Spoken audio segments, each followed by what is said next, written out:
கனமழை தொடர்பாக முதலமைச்சர் மு க ஸ்டாலின் ஆய்வு செய்தார்.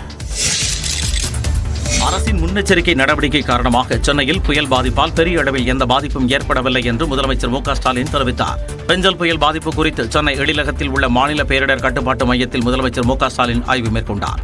அப்போது அமைச்சர் கே.எஸ்.ஆர். ராமச்சந்திரன், சென்னை மாநகராட்சி ஆணையர் உள்ளிட்டோர் உடன் இருந்தனர். திருவள்ளூர், காஞ்சிபுரம், செங்கல்பட்டு, ராணிப்பேட்டை மாவட்ட ஆட்சியர்களுடன் முதலமைச்சர் காணொலி காட்சி வாயிலாக கலந்துரையாடி மழை பாதிப்பு நிலவரம் குறித்து கேட்டறிந்தார். அப்போது சென்னையில் உள்ள அம்மா உணவகங்களில் சனிக்கிழமை முழுவதும் இலவசமாக உணவு வழங்க முதலமைச்சர் மு க ஸ்டாலின் உத்தரவிட்டார். அதன்பின் செய்தியாளர்களிடம் பேசிய முதலமைச்சர் மழை நிவாரணப் பணிகளை துரிதப்படுத்தும்படி அதிகாரிகளுக்கு உத்தரவிட்டிருப்பதாக தெரிவித்தார். சென்னையில் எங்க தண்ணி தேங்குமோ அந்த இடத்திற்கு முன்கூட்டியே நாங்கள் உரிய நிவாரண நடவடிக்கை ஈடுபட்ட காரணத்தால இப்போ இதுவரைக்கும் இந்த பிரச்சனை இல்லை என்பதுதான் எங்கள் செய்தி. அப்படி இருந்தாலும் அதை சமாளித்து. அதைத் தொடர்ந்து ராஜீவ்காந்தி அரசு பொது மருத்துவமனை வளாகம் மற்றும் பாரிமுனை NSC போஸ் சாலையில் உள்ள நீரேற்று நிலையங்களில் முதலமைச்சர் ஆய்வு செய்தார். இதேபோன்று ராயபுரத்தில் அமைக்கப்பட்டுள்ள சமையல் கூடத்தில் முதலமைச்சர் ஆய்வு மேற்கொண்டார்.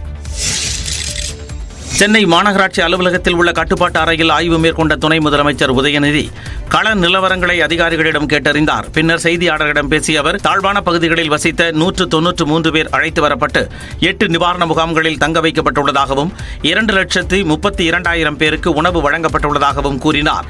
1700 மோட்டார் பம்புகளை கொண்டு மழைநீர் வெளியேற்றப்பட்டு வருவதாகவும் தெரிவித்தார். சில இடங்களில் மழை தேங்கி தண்ணி நிற்குது.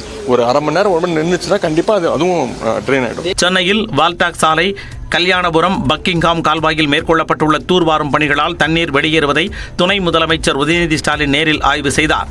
கொடுங்கையூர் கால்வாயில் பேசின் பாலம் அருகே ஓட்டேரி நல்லா கால்வாய், காந்தி கால்வாய், ரயில்வே கிராஸ் ஓவர் கால்வாய் ஆகியவற்றின் வழியாக மழைநீர் வெளியேறும் இடங்களையும் பார்வையிட்டார். மேலும் சென்னை டெமலஸ் சாலை, பம்பிங் ஸ்டேஷன் தெரு பகுதியில் மழைநீர் வடிவதற்காக எடுக்கப்பட்டுள்ள பணிகளையும் நேரில் ஆய்வு செய்தார்.